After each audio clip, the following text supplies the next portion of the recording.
co-founders who created all of this. Brianna Stewart of Miss BC and Nafisa Collier of Lunar Owls BC. They're about to go head-to-head in minutes, and you guys have done such an incredible job getting this league. Remember when WNBA players were ready to walk out, demanding a massive 30% of all gross revenue? They were so confident, bragging about having backup leagues and backup plans. But that big strategy they put everything on, it just blew up right in front of everyone. The very league they thought would give them leverage just lost almost half its audience in 1 year. Now, the same players who were threatening strikes are suddenly rethinking everything. The WNBA owners didn't even flinch. They just sat back, watched the chaos unfold, and called their bluff. But here's where things take a wild turn.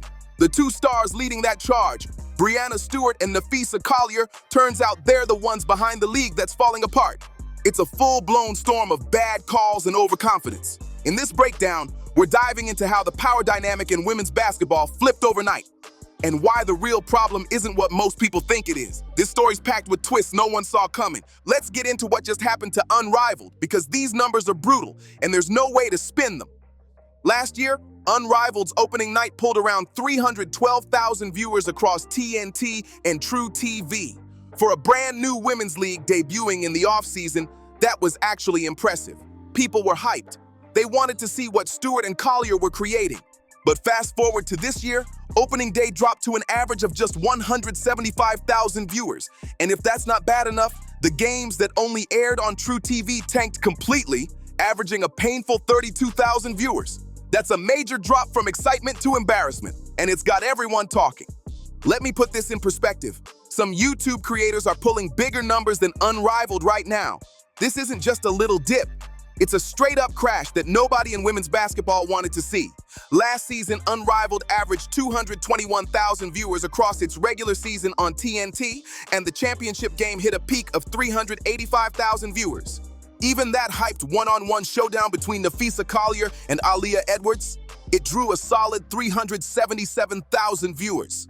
Those were the shining moments, the kind of numbers they were supposed to build an empire on. But now, games on January 9th barely scraped 139,000 viewers. And the next ones, on January 10th and 11th, only managed around 71,000 on True TV. The audience didn't just shrink, it straight up vanished. And here's where it gets wild. Unrivaled CEO Alex Basil tried to calm the storm by saying they're playing the long game and that leagues aren't built overnight. But come on, people love pulling that Rome wasn't built in a day line when things go south. Bro, leagues also aren't built by losing half your viewers in year 2. That's not building. That's watching your project crumble in slow motion while pretending it's all part of the plan. Of course, Unrivaled is doing what every brand in trouble does, trying to spin the mess into a victory lap. They came out this week bragging they're on track for $40 million in revenue, up 48% from last year. They're shouting about merch sales being up 54%, social media impressions up 27%, and they're flexing about their Philadelphia tour stop on January 30th being completely sold out, a full 17,000-seat arena. And hey, credit where it's due, selling merch and filling seats is great. But here's the hard truth no one wants to say out loud. None of that means a thing if people aren't tuning in to watch on TV. Because if nobody's watching, that long game starts looking like the end game. The TV deal is everything. It's the heartbeat of the league. The thing that actually pays the bills, gives players power at the negotiating table, and keeps the whole business model alive. The WNBA is out with new TV, been the most watched in the league's history, averaging 1.3 million viewers per game. That deal with TNT, reportedly worth 9 figures. But here's the twist. There's an opt-out clause after just 3 years. If those ratings don't bounce back fast, TNT can pack up and walk away without looking back. You can sell all the hoodies, jerseys, and merch you want, but if your TV partner dips, the entire operation is in deep trouble. That's the harsh truth nobody wants to face. Now, of course, defenders of Unrivaled are already jumping in, saying they were competing with the NFL playoffs and the college football playoffs. And yeah, that's true. It's tough competition, no doubt. But here's the part everyone keeps ignoring. You knew those games were coming. You knew the calendar. You chose to launch your season in that same window anyway. That's like picking a fight with a heavyweight while you're still learning how to throw a jab. Even if you factor in the competition, losing nearly half your audience in your second year is catastrophic. There's no smooth talk or PR spin that can make those numbers look good. Those are red alert, Boardroom meeting, emergency call numbers. And here's the piece that nobody in women's basketball wants to say out loud. The real reason Unrivaled's ratings crashed has nothing to do with the NFL or scheduling or even bad marketing. It comes down to one brutal, uncomfortable truth the entire industry has been dodging for 2 years. Everyone's been whispering about it, pretending it's not there, but now it's impossible to ignore. The problem runs way deeper than timing or promotion. Now let's talk about who isn't playing this season, because this is where things really start to sting. Caitlin Clark, not there. Aja Wilson, not there. Angel Reese sat out citing injury concerns. And Sabrina Ionescu, she opted out completely. The 4 biggest names in women's basketball, the faces who turned the 2024 WNBA season into a full-blown cultural moment, all skipped Unrivaled's second season. And just like that, the audience disappeared right along with them. This isn't some hot take or wild theory. The numbers speak for themselves loud and clear. When Caitlin Clark plays, people tune in. When she doesn't, they don't. It's that simple, and Unrivaled just proved it in the harshest way possible. And the fallout from that truth, it's massive, because it exposes something the entire women's basketball world has been trying not to admit. The current audience isn't locked in for the sport itself. Not yet. Anyway, they're locked in for stars, for personalities, for storylines. Take those names off the court, and suddenly you've got 32,000 viewers on True TV wondering where all the hype went. Breanna Stewart, one of Unrivaled's own co-founders, even admitted this during a post-game interview last week. She said that TV ratings are a huge metric for measuring success, and that they want those numbers to stay strong no matter when games air. But here's what she didn't touch, the part that makes everyone uncomfortable. Wishing for ratings doesn't make them appear out of thin air. You need your stars front and center, lighting up the court, giving fans a reason to care. And this season, the stars decided to stay home. That's not just bad luck. It's a major problem that puts everyone in a tough spot, especially the players' union. Because here's the kicker. Nafisa Collier literally told ESPN that leagues like Unrivaled give players more leverage to make the WNBA do the right thing and pay them what they're owed. But now, with her own league struggling to stay relevant, that leverage suddenly looks a whole lot weaker. The same system they built to gain power is starting to crumble, and it's happening in real time. She said the quiet part out loud. Unrivaled was built specifically to pressure the WNBA in contract talks. That was the whole play. But here's the big problem with using something as leverage. It actually has to work. Your backup plan has to be real. It has to scare the people sitting across the negotiating table. And right now, nobody's scared. Now, the WNBA cashing in on its recent surge in popularity, scoring a media rights deal worth more than $2 billion. Unrivaled is pulling barely 32,000 viewers on True TV, while its own co-founders, who also happen to be union vice presidents, are watching their bargaining power vanish right in front of them. That's not leverage. That's a liability dressed up as a power move. It's embarrassing, and everyone can see it. The WNBA owners aren't losing any sleep over Unrivaled anymore. They're looking at these ratings, probably shaking their heads, realizing they've got all the cards in their hand. The players built their entire negotiation strategy around having options. But here's the catch. Those options only mean something if the stars actually show up. And this season, they didn't.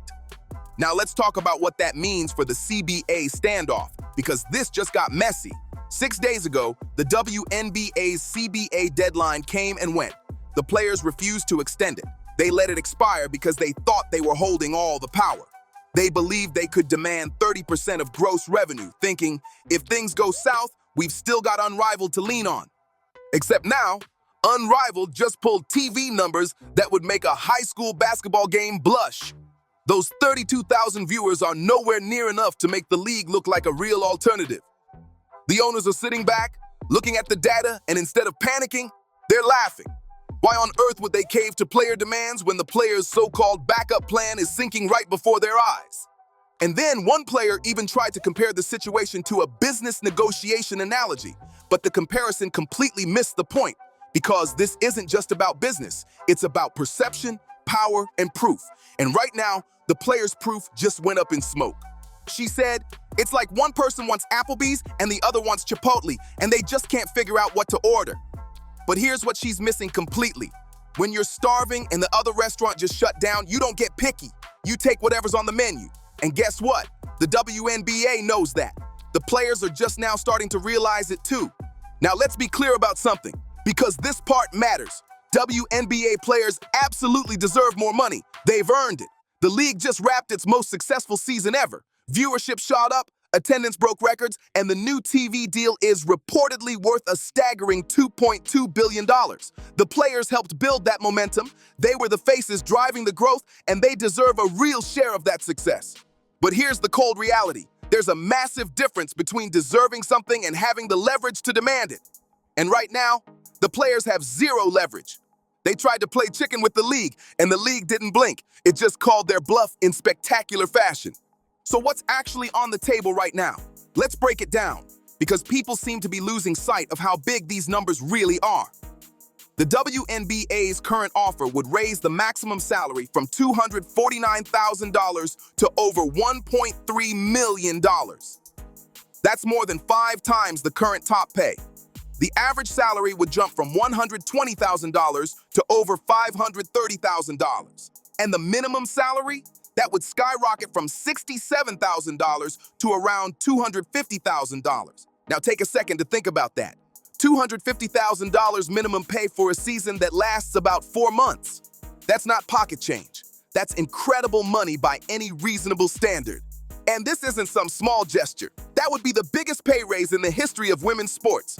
But even with all that on the table, the players still said no. Why? Because they want 30% of gross revenue, which would push the salary cap to around $10.5 million. Ambitious? Absolutely. But realistic? Not with their current leverage. The problem is, the timing couldn't be worse. Unrivaled is crashing, the ratings are tanking, and the WNBA now holds all the negotiating power. It's a situation that's flipped completely upside down. And unless something changes fast, the players might find themselves taking that Applebee's deal whether they like it or not. The league is putting 70% of net revenue on the table. That would set the salary cap around $5 million. I haven't seen Caitlin Clark say after beating UCLA, get out your money, get a bag. Obviously, she's quoting somebody. Again, I may be wrong. Meanwhile, the WNBA says the players' demand for 30% of gross revenue would cost them a staggering $700 million over the life of the deal. And look, the gross versus net debate is totally legit. The players have every right to worry about how the league moves money around or labels expenses. That's a real concern. But here's the harsh reality no one wants to say out loud. The WNBA reportedly lost between $40 and $50 million in 2024. And that was during the Caitlin Clark boom, when the league was hotter than ever and getting non-stop media attention. If they're losing that kind of money even with record-breaking hype, imagine what the books looked like before. This league has been in the red for almost 3 decades straight. Sure, the new $2.2 billion TV deal is a huge win. It gives them breathing room, but it doesn't suddenly make the league profitable overnight. So when the players say they want 30% of gross revenue, what they're really saying is, pay us before you pay your bills. And the league's counter is simple. We can't do that and still survive. Somebody's got to blink. And with Unrivaled falling apart in real time, that someone is probably going to be the players. So where do things stand now with the CBA talks? Honestly, pure chaos. The deadline came and went over a week ago, and both sides let it expire. They'd already pushed it back twice, once in late October and again in November. But this time, no extension, no middle ground. They're both dug in deep. Right now, the WNBA is running under what they call status quo. That means a complete freeze on league business. Everything's locked up tight. Free agency, frozen. The highly anticipated expansion drafts for Toronto and Portland, delayed indefinitely. It's a mess. Around 80% of the league's players are technically free agents, but none of them can sign new contracts because nobody even knows what the new salary cap is going to be. The entire system is in limbo. No deals, no movement, no clarity. And with the owners holding all the leverage, the players are running out of cards to play. One bad move here, and the whole power play that started this standoff could end up backfiring big time. And remember that strike authorization vote back in December? A massive 98% of players voted yes. That vote is still active, meaning the 7 players on the executive committee could call a strike whenever they want. But here's the question everyone's whispering about. If you're a WNBA player right now, do you really want to go on strike? Think about it. Your backup league, Unrivaled, is collapsing in front of the whole world. The WNBA is literally offering you a deal that would boost your salary by 5 times. And if you decide to walk out now, you might just end up proving that the league doesn't actually need you to survive. That's a dangerous gamble to take when your leverage is hanging by a thread. The Players Union tried to push back. They dropped a statement accusing the WNBA of failing to meet them at the table with the same spirit and seriousness. For WNBA players who just reached a monumental agreement with their league, their paychecks are skyrocketing by 53%. They claimed the league was running out the clock on purpose. But after seeing Unrivaled's tanking viewership, maybe the WNBA wasn't stalling at all. Maybe they were just waiting for the players' leverage to completely evaporate. And it just did. But wait, the story doesn't end there. Because here's the wild twist nobody saw coming. While Unrivaled is falling apart, there's another league rising quietly in the background. One that could change everything. It's called Project B, and it's already making major international moves. They just announced their first official stop, Tokyo, Japan, set for March 26th through April 4th, 2027. And they're not stopping there. Project B is setting up a Formula One-style global circuit with 7 tournaments planned across Asia, Europe, and the Americas. Their season will run from November 2026 through April 2027, perfectly timed to line up with the WNBA offseason. But here's the bombshell that's got everyone talking. Project B is reportedly offering players over $2 million per year, plus actual equity in the league. That's not just a paycheck, that's ownership. It's a completely different kind of opportunity, one that could shake up the power balance in women's basketball all over again. And the biggest twist of all, guess who's already signed on? Nneka Ogwumike, the president of the Players Union herself. The same person leading the negotiations with the WNBA just jumped into a rival global league offering players more money and long-term stake. This changes everything. Project B might not just be another side gig, it could be the real backup plan that finally gives players the leverage Unrivaled couldn't deliver. The question now is, will it work? Or are we about to see history repeat itself all over again? Alyssa Thomas, Jonquel Jones, Jewel Lloyd, Kelsey Mitchell, Sophie Cunningham, the list goes on. 10 WNBA players total, including some of the biggest names in the game, have already committed to Project B. And let's not forget, the president of the Players Union, the same person negotiating with the WNBA, just signed with a competing league. The irony here is unreal. Here's what makes Project B so fascinating and potentially dangerous for everyone involved right now. Their schedule doesn't overlap with the WNBA season. They're positioning themselves as an off-season league, kind of like what Unrivaled tried to do, but with a way bigger budget and international reach. The WNBA, on the other hand, is considering expanding its season to nearly 50 games and possibly starting earlier in the year. If those schedules start clashing, players are going to face some brutal choices. Where's the loyalty going to lie? And here's where things get even messier. Project B is partially funded by Saudi investment through a company called Cell. They've made it clear they're not shy about becoming direct competition for the WNBA if the opportunity arises. So while Unrivaled is falling apart in the spotlight, a historic moment for women's sports, this major influx of money will without a doubt impact the players and teams. Project B is quietly building in the shadows. Bigger, richer, and way more strategic. But the million-dollar question, or maybe the $2 million one, is whether Project B can actually deliver on those massive salary promises. Are players really going to see those $2 million checks and equity shares? Or is this just another too-good-to-be-true pitch that fizzles out when the cameras stop rolling? Now for a dose of reality, where does this all go from here? Honestly, the players might have no choice but to take a deal that looks a lot like what the WNBA's already offering. Not because they don't deserve more, they absolutely do, but because right now, they've got no leverage. Unrivaled just proved the painful truth. Women's basketball without its biggest stars doesn't pull the audience numbers to stay afloat.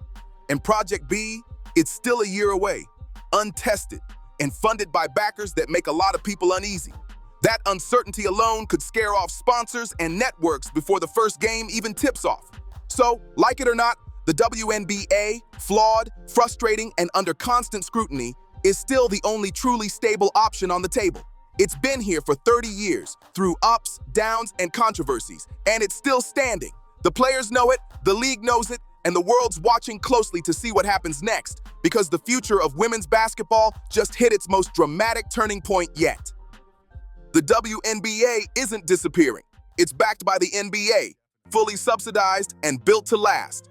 No matter what happens in these negotiations, the league itself isn't going anywhere. But for the players, the game just changed completely. Breanna Stewart said last week that talks are in a holding pattern.